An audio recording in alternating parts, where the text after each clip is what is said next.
My name is Carlos Sanchez, and I'm a fixer.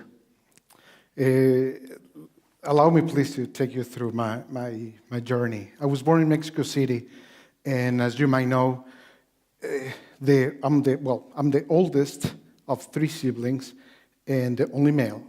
So in a stereotypical Mexican family, I'm the one that is supposed to take care of the family once my dad is not there, right? I'm supposed to take care of my sisters.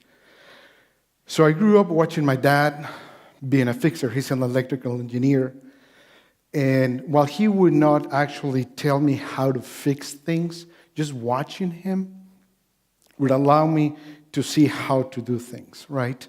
He would go into his family's business, if you will, and also help the siblings fix each other's problems when they were fighting each other. So I knew how to do those things just sort of by watching him. However, we never really had that good of a relationship, so he never actually told me, this is what you do, this is how you do it, and this is why. I just had to learn that. It was not until a few years later, my neighbor and a really, really good friend of mine, we grew up together, that he actually told me, this is how we do things. This is how he was also, of course, the oldest of his family, and he was the one who actually told me, this is how we do things, and this is why we do things. It's us. We need to do this. When he was about 18, 19 years old, a lot of circumstances happened in his family, tragedies, and he would take me along and say, this is what we do. This is how you fill a death certificate. This is how you recognize people. This is how you do this and all that. So I was learning that.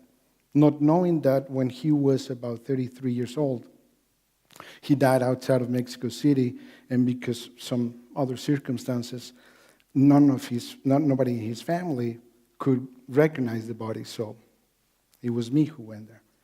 I went there, I recognized the body, I signed the death certificate. I fixed things. It was time for me to take that on and hopefully go on my journey to be a fixer.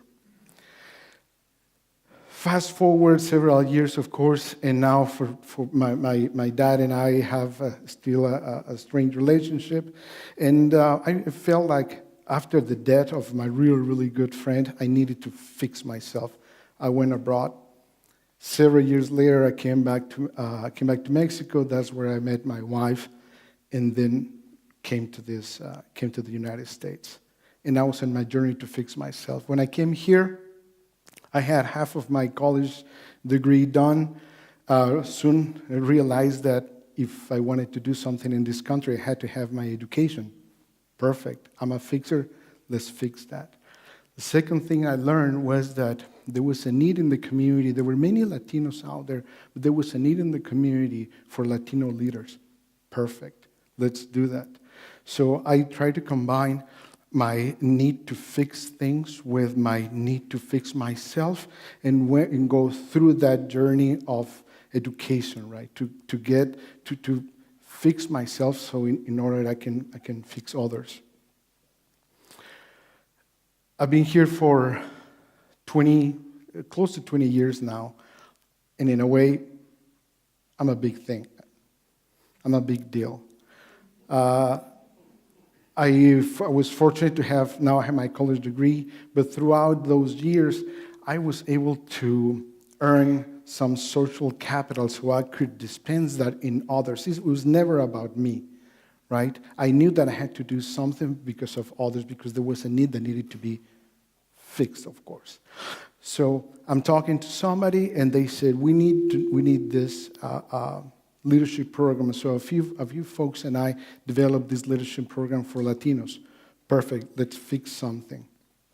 Ferry State University said, come join us, let's do it here. Perfect, now I have resources to fix this.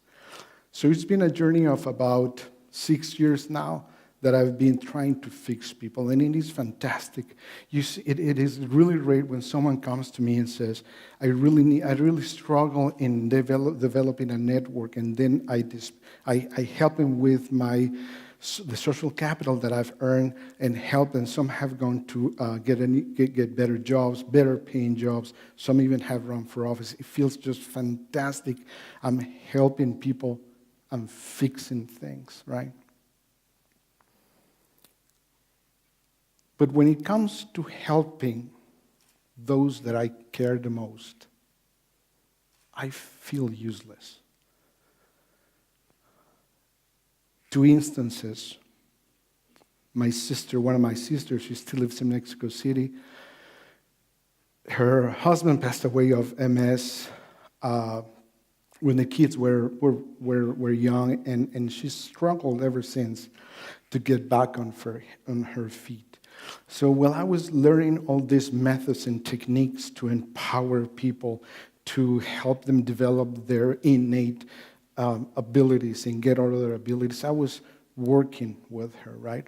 We're on the phone, and Ileana, this is what you need to do. This is what you could be doing. Yes, perfect. We're making progress. How about this? How about that? Yeah, maybe. And then all of a sudden, it's just the I'm thinking, I'm losing her. So now, okay, stop right there. Let's move on. I'll call you later. Perfect. Call her back. What have you done? Nothing, not much. I get frustrated. I start telling her, come on, you got to do this, yeah, but I can't. But I want, this and that. Ileana, please, you have to do this. But now I'm getting upset with her, and now she's not receiving any communication. She says, that's it, we're done. So now she's back. I put her back in a position where she actually started. I'm not fixing anything, right? I'm not doing anything. That is what hurts me the most. I have all this training. I've gone through classes, I've gone through conferences, I help people. But to see people that I care hurting because they are hurting because I can see in their, I can hear in her voice, and I can almost feel their hurt, and I just can't help them. Here I receive those accolades, the awards, all the recognition, all the social capital that I've had, totally useless. Of course, the other instances, my father. In his late years, he was, as I said, he's an electrical engineer. He used to have this company, big company, several recessions in Mexico. Now he's by himself. And I teach entrepreneurship. I can help him, but he won't take my help. It frustrates me to know and to see that the two people, some of the people, and those two that I care the most in my life, either won't take it, or I don't know how to give them help. It is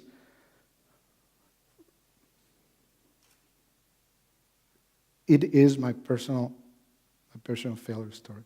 Thank you.